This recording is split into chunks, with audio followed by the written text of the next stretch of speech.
নমস্কাৰ, মই ৰিংকুমণি বৰুৱাই আপোনালোক সকলোকে গৰু বিহুৰ আন্তৰিক শুভেচ্ছা জ্ঞাপন কৰিছোঁ। ৰঙালী মানেই হৈছে উৎসাহ আৰু ৰঙালী মানেই হৈছে মনৰ আনন্দ। আৰু এতিয়া ৰাজ্যৰ প্ৰতিটো প্ৰান্তত ৰঙালী বিহুক লৈ উখল মাখল পৰিৱেশ। আৰু এই সময়ছোৱাত আমাৰ সৈতে উপস্থিত আছে জ্যোতিষশাস্ত্ৰবিদ কিৰয়ং। দাদা, স্বাগতম জনাইছোঁ। ধন্যবাদ, নমস্কাৰ। আমি আজি যিহেতু গৰু বিহু, আমি গৰু বিহুৰ পৰম্পৰা সন্দৰ্ভত কথা পাতিম। পত্ৰহে আমি এখন পত্ৰ ল'বলৈ চেষ্টা কৰিম। আজিৰ দিনটোৰ প্ৰথমে আমি গ্ৰহগতি যাত্ৰা কেনেকুৱা সেয়া চাই লওঁ, তাৰপিছত ৰাখি ফুলৰ মাজলৈ আগবাঢ়ি যাম। হয়, প্ৰথমতে সকলোকে গৰু বিহুৰ শুভেচ্ছা জ্ঞাপন কৰিলোঁ। আজিৰ দিনটোৰ যাত্ৰা আদিৰ কথা আহিলে তিথি কৃষ্ণা দ্বাদশী, শুক্ৰযোগ, কুম্ভ ৰাশি, বৈশ্যবৰ্ণ, শতবিশা নক্ষত্ৰ, দেৱালীগণ, যাত্ৰা নাই। আজি সংক্ৰান্তি দোষ আছে, শুভকৰ্ম নাই। আজিৰ দিনটোত পুৰৈ শাক খোৱা নিষেধ। এতিয়া আহিছোঁ আজিৰ দিনটোৰ গ্ৰহ। আজি ৰবি, বুধ, মংগল, শনি মীন ৰাশিত বহি আছে, ৰাহু কুম্ভ ৰাশিত বহি আছে। আজি লগ্ন হ'ল বৃষ লগ্ন, শুক্ৰ মেষ ৰাশিত বহি আছে, বৃহস্পতি আজি মিথুন ৰাশিত, কেতু আজি সিংহ ৰাশিত বহি আছে। আজিৰ দিনটোত আপুনি যদি জন্মগ্ৰহণ কৰিছিলে আপোনালৈ হেপ্পী বাৰ্থডে থাকিল। আপোনাৰ নিজৰ ৰাশিচক্ৰ আৰু আজিৰ দিনটো ৰাশিচক্ৰ চালে আপুনি এটি লাকি ষ্টোন ইউজ কৰিব পাৰে, আৰু সেয়া হ'ল এটা পান্না ৰত্ন। এয়া হ'ল এটা ইমাৰেল পান্না ৰত্ন। আপুনি লিটিল ফিংগাৰ ধাৰণ কৰিব। বুধবাৰ দিনটো পালন কৰক, দেৱী ত্ৰিপুৰেশ্বৰী আৰাধনা কৰক। ধন্যবাদ। এতিয়া আহিছোঁ ৰাশিফললৈ। প্ৰথমতে মেষ ৰাশিৰ ফলাফল, কাপছ এণ্ড টেম্পাৰেন্স। এই দুখন কাৰ্ড মতে আজি নতুন কোনো কামৰ আৰম্ভণি কৰিব পাৰে।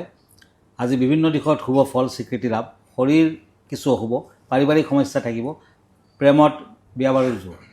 আজিৰ দিনটোত পাৰিলে কজলা ৰঙৰ গাই গৰুক ঘাঁহ খাব দিয়ক, দানা খাব দিয়ক, ভাল হ'ব। ৰেড কালাৰ লাকি, ব্লু কালাৰ আনলাকি, লাকি নম্বৰ 6। এতিয়া আহক বৃষ ৰাশিলৈ, টৰাছ, ছৰ্টছ এণ্ড কাপছ। কৰ্মস্থানত আৰু পাৰিবাৰিক কিছু উৎসাহজনক ফল দেখুৱাই পোৱা ভাগত, কিন্তু আবেলি তেনে ফল দেখা নাই। ব্যৱসায় বাণিজ্যত ভবামতে ফল নাপাব, ভ্ৰমণত শুব।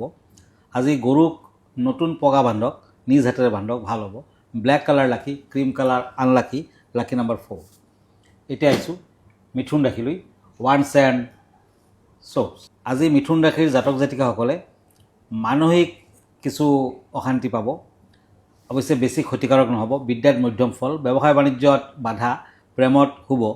আজিৰ দিনটো গৰু বিহু বুলি ধান খেৰ, তুঁহ, দীঘলতী, মাখিয়তীৰ পাত আদি জ্বলাই ঘৰখনত ধোঁৱাময় কৰি তোলক, অপদেৱতা গুচি যাব। আজি গ্ৰীণ কালাৰ লাকি, পিংক কালাৰ আনলাকি, লাকি নম্বৰ 9। এতিয়া আহিছোঁ কৰ্কট ৰাশিলৈ, কেঞ্চাৰ, পেণ্টাকলছ এণ্ড ছৰ্টছ। কামত উৎসাহ পাব, ঘৰুৱা দিশত সহানুভূতি থাকিব, দাম্পত্যত কিছু সমস্যা। আজি দুশ্চিন্তা তেনে নাই, অসম্পূৰ্ণ কামবোৰ কিছু সম্পূৰ্ণ হ'ব। আজি ঘৰৰ ডাঙৰজনক সেৱা কৰক, বিহুৱান দিয়ক, ভাল হ'ব। হোৱাইট কালাৰ লাকি, ৰেড কালাৰ আনলাকি, লাকি নম্বৰ 7। আমি এখন চিঠি লৈছোঁ দাদা। চিঠিখনত লিখিছে বহাগ বিহুত হাত শাক খোৱাৰ প্ৰথাৰ লগতে আৰু কিবা মানি চলিব লাগে নেকি ঘৰখনৰ কাৰণে, তেওঁ জানিব বিচাৰিছে। হয় হয়, ৰঙালী বিহু মানে বহাগ বিহু, নতুন বছৰৰ আৰম্ভণি। গতিকে বিহুৰ এই পবিত্ৰ সময়ত আপুনি হাত সাৰি খাব লাগে, আৰু লগতে তিতা বস্তু খাব লাগে, তেনেকুৱা প্ৰথা চলি আহিছে। জ্যোতিষশাস্ত্ৰ মতে বিহুত তিতা খালে অপদেৱতাই আপোনাক কেতিয়াও অনিষ্ট কৰিব নোৱাৰে। তিতা দেহা মনৰ পৰা অশুভ শক্তি আঁতৰাই পঠায় আৰু দেহাত বল দিয়ে। তিতা খালে গ্ৰহ নক্ষত্ৰৰ অশুভ প্ৰভাৱ নাথাকে। তিতা বস্তু খালে ৰক্ত পৰিষ্কাৰ কৰে আৰু বেয়া বেমাৰ আজাৰৰ পৰা আপুনি ৰক্ষা পৰিব। আৰু পাৰিলে হাত বিহুত আপুনি সদায় নিম তিতা খাওক, আৰু শাক খাব লাগে। শাক যদি আপুনি এদিনত খাব পাৰে ভাল, নতুবা সদায় খাব পাৰে, আৰু 101বিধ শাক পাচলি খাব পাৰিলে আৰু ভাল। ধন্যবাদ জনাইছোঁ। আমাৰ এই অনুষ্ঠানটো অব্যাহত ৰাখিম। এইখিনিতে এটি চমু বাণিজ্যিক বিৰতি লৈ লৈছোঁ। বিৰতিৰ পাছত পুনৰ উভতি আহিছোঁ। আপোনালোকে চাই আছে মৰ্ণিং লাইফৰ এই বিশেষ শিতাতে। দাদা, আমি পুনৰ উভতিছোঁ। আমি আনকেইটা ৰাখিব আগবাঢ়ি যাওঁ। হয়, এতিয়া ছৰ্টছ এণ্ড পেজ অফ ওৱান্স, সিংহ ৰাশি, লিঅ'। আজি নতুন কাম কাজৰ আৰম্ভণিত আহুকাল হ'ব। বন্ধু বান্ধৱৰ পৰা ভাল সহানুভূতি নাপায়। আজি শৰীৰত দুৰ্বলতা থাকিব, বিদ্যাত মধ্যম ফল, শত্ৰুৰ পৰা সতৰ্ক থাকক। আজিৰ দিনটোত ৰাতিপুৱা ভাগত আপুনি ব্ৰহ্মণি আৰু মচুৰ দাইল অকণমান চুবাই খাব, ভাল হ'ব। য়েল্ল' কালাৰ লাকি, মেৰুণ কালাৰ আনলাকি, লাকি নম্বৰ 2। এতিয়া আহিছোঁ shorts and king of shorts, কন্যা ৰাশি। অতি সাৱধানেৰে কাম কাজত আগবাঢ়ক, শৰীৰ অশুভ, সন্তানৰ শুভ, পঢ়া শুনাত ধীৰতাৰ দৰকাৰ হ'ব, প্ৰেমত সাৱধান থাকক। নহৰু বটাৰ পানী ঘৰৰ চাৰিওফালে ছটিয়াব। ব্লু কালাৰ লাকি, য়েল্ল' কালাৰ আনলাকি, লাকি নম্বৰ 3। এতিয়া আহিছোঁ কাপছ এণ্ড পেণ্টাকলছ, তুলা, লিব্ৰা। আজি শৰীৰত কিছু সমস্যা থাকিব, ব্যৱসায় বাণিজ্যত মধ্যম ফল, ঘৰুৱা দিশত অশান্তি, সন্তানৰ শুভ, প্ৰেমত বুজাবুজি থাকিব। আজি গৰু ছাগলী আৰু জন্তুৰ গাত বগা ৰঙা সূতা মেৰিয়াই দিয়ক, ভাল হ'ব। ক্ৰীম কালাৰ লাকি, ব্লু কালাৰ আনলাকি, লাকি নাম্বাৰ 1। এতিয়া আহিছোঁ বৃশ্চিক ৰাশি, চোৰ্টছ এণ্ড হেংমেন, স্কৰ্পিঅ'। আজি কোনো সংযোগ তথা দক্ষতাৰ বাবে প্ৰশংসা পাব, ব্যস্ততাৰ মাজেৰেও কৰা সিদ্ধান্তত কিছু অশান্তি উদ্বেগৰ সৃষ্টি হ'ব পাৰে, সাৱধান হওক। গাই গৰুক বিচনীৰে বিচি দিব। আজি বিভিন্ন ধৰণৰ ৰোগৰ পৰা উপশম পাব। অৰেঞ্জ কালাৰ লাকি, গ্ৰীণ কালাৰ আনলাকি, লাকি নাম্বাৰ 8। ঠিক আছে দাদা, আমি বিষয় জানিব বিচাৰিছোঁ আজি বিষয় কেনেধৰণৰ আছে? হয়, আজিৰ বিষয় হ'ল গৰু বিহু। লাও খা বেঙেনা খা, বছৰে বছৰে বাঢ়ি যা, মাৰ সৰু বাপৰ সৰু, তই হবি বৰ গৰু। অসমত দীৰ্ঘদিন জুৰি মিলিজুলি বসবাস কৰা বিভিন্ন জনগোষ্ঠীৰ স্বকীয় কৃষ্টিৰ সংমিশ্ৰণত আত্মপ্ৰকাশ কৰা জাতীয় উৎসৱে হ'ল বিহু। বহাগ বিহুৰ প্ৰথম দিনাই হ'ল গৰু বিহু। গো সম্পদৰ সুৰক্ষা সাধন আৰু কুশল কামনাই গৰু বিহু। গৰু বিহুৰ দিনাখন সকলো ৰাশিৰ ব্যক্তিয়ে ডাঙৰজনৰ পৰা আশীৰ্বাদ লয়। গৰু বিহুৰ দিনাখন ল'বা আশীৰ্বাদ হে পাবা বৈকুণ্ঠৰ ঠাই। মেষ আৰু কৰ্কট ৰাশিৰ ব্যক্তিসকলে যদি গৰুৰ গাত কোবোৱা দীঘলতি মাখিয়তী আৰু গৰুৰ গাত সনা মাহ হালধি তেল অকণমান নিজৰ গাত লগাব পাৰে, তেন্তে নিসন্তান দম্পতীসকলে এই বছৰতে ভাল খবৰ লাভ কৰিব। প্ৰত্যেক ৰাশিৰ ব্যক্তিসকলে গৰুক মাহ হালধি আৰু তেল সানি গা ধুবলৈ নাপাহৰিব। বৃষ আৰু মিথুন ৰাশিৰ ব্যক্তিজনে গৰুক নতুন পঘা নিজ হাতে বান্ধিব আৰু পঘাডালৰ অকণমান অংশ কাটি ৰাখি ৰান্ধনিঘৰত ৰাখি থ'ব গোটেই বছৰটোলৈ। তেনে কৰিলে ঘৰত অভাৱ নাথাকে। আজিকালি চহৰটো গোহালি নাই, গতিকে প্ৰত্যেকে পাৰিলে ধান খেৰ, তুঁহ, দীঘলতি মাখিয়তীৰ পাত আদি জ্বলাই ধোঁৱাময় কৰি ঘৰত থকা অপদেৱতাক খেদি পঠিয়ালে ঘৰখনত শান্তি হয়। বৃশ্চিক, মীন আৰু তুলা ৰাশিৰ ব্যক্তিসকলে নহৰু বটাৰ পানী ঘৰত চাৰিওকাষে ছটিয়াই আৰু গৰু ছাগলী ইত্যাদি জন্তুৰ গাত বগা আৰু ৰঙা সূতা মেৰিয়াই দিব। সকলো ব্যক্তিয়ে পাৰিলে গৰুক বিচনীৰে বিচি দিব। তেতিয়াহ'লে বছৰটোৰ বসন্ত, উচ্চ ৰক্তচাপ আদিৰ পৰা হাত সাৰিব পাৰি। মকৰ, কুম্ভ, ধনু আৰু কন্যা ৰাশিৰ ব্যক্তিসকলে অকণমান চেনি, নিমখ, মৌ আৰু গাখীৰ খাব। তেতিয়াহ'লে আৰু বিভিন্ন ধৰণৰ ৰোগে আমনি কৰাৰ ভয় নাথাকে। আৰু লগতে প্ৰত্যেক গধূলি পাৰিলে তিতা কল, পচলা আৰু টেঙা খাব। সকলো ৰাশিৰ ব্যক্তিসকলে পুৱা উঠি অলপমান মহানিমৰ পাত আৰু মচুৰ দালি চোবাই খাওক।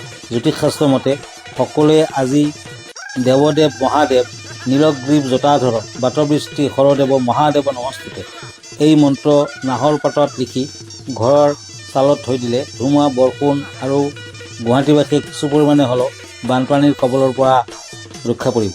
ব্যৱসায়ী, চাহ, খেতিয়ক আৰু যিকোনো ধৰণৰ কৃষিজাতীয় সামগ্ৰীৰ লগত জড়িত ব্যক্তিসকলে আজি ভাং আৰু ধুতুৰা ফুলেৰে আপোনাৰ কৰ্মক্ষেত্ৰত শিৱ পূজা কৰক আৰু সৌভাগ্য কৰি আহক।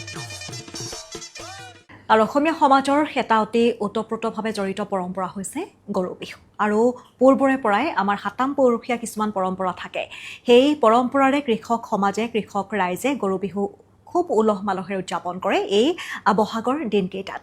আৰু আজি সেই পুৱাই তেনেধৰণৰ এক পৰিৱেশ অসমৰ গাঁৱে ভূঞে দেখিবলৈ পোৱা গ'ল। দাদা, আমি এতিয়া আনকেইটা ৰাশিফল আগবাঢ়ি যাওঁ। হয়, ওৱান্স এণ্ড পেণ্টাকুলছ, ধনুৰাশি, চেটেৰিয়াছ। আজি ব্যৱসায় বাণিজ্যত নজৰ ৰাখক। দাম্পত্যত শাৰীৰিক দুশ্চিন্তা থাকিব। কৰ্মৰ ক্ষেত্ৰত বাধা আছে। বিদ্যাত শুভ ফল, প্ৰেমত আনন্দ লাভ। আজি চেনি, নিমখ, মৌ আৰু গাখীৰ খাব। আজি মেৰুণ কালাৰ লাকি, য়েলো কালাৰ আনলাকি, লাকি নাম্বাৰ 4।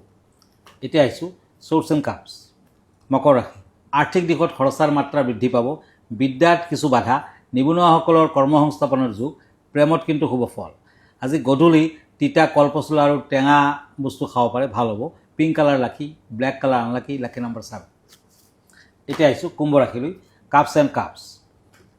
কুম্ভ ৰাশিত ব্যৱসায় বাণিজ্যত উন্নতি হ'ব। বন্ধুবৰ্গৰ পৰা দূৰত্ব বজাই ৰাখক। বিদ্যাত সফলতা পাব। প্ৰেমত আৱেগ বৃদ্ধি। আজি সন্ধিয়া গাই গৰুৰ আৰু গোহালিত অকণমান গংগাজল ছটিয়াই দিয়ক আৰু গোহালিত ধোৱা দিয়ক, ভাল হ'ব।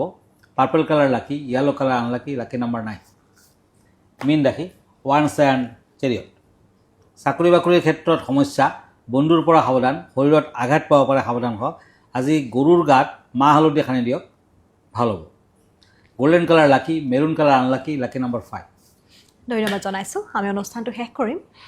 আপোনালোকৰ যদি কিবা সমস্যা শিক্ষাৰ ক্ষেত্ৰত, বিবাহ বাণিজ্য, ঘৰুৱা বেমাৰ আজাৰ বা যিকোনো সম্পৰ্কৰ ক্ষেত্ৰত যদি কিবা সমস্যাৰ সন্মুখীন হৈ আছে তেনেহ'লে সেই সমস্যাৰ যদি আপোনালোকে জ্যোতিষশাস্ত্ৰসন্মত সমাধান বিচাৰে আপোনালোকে আহক গুৱাহাটী মহানগৰীৰ পল্টন বজাৰত ৰত্নকুবেৰ নামেৰে কিৰিয়ং দাদাৰ চেম্বাৰ আছে আপোনালোকে কিন্তু অহাৰ পূৰ্বে এটা ফোন কৰি ল'ব আপোনাৰ ঠিকনাটো এবাৰ জনাই দিব আমাৰ ঠিকনা এষ্ট্ৰলজাৰ কিৰোয়াং Ratnakuber gems and jewellery Paltan Bazar Manipuri বস্তি গুৱাহাটী 7 ফোন নম্বৰটো হ'ল 8822911171 আৰু এটা নম্বৰ হ'ল 9957421212 আমাৰ ইমেইল এড্ৰেছটো হ'ল kiroyangastrologer@kiroyang.com ধন্যবাদ নমস্কাৰ আৰু ইয়াৰ লগে লগে অনুষ্ঠানটিৰ পৰা মই ৰিংকুমণি বৰুৱাই বিদায় লৈছোঁ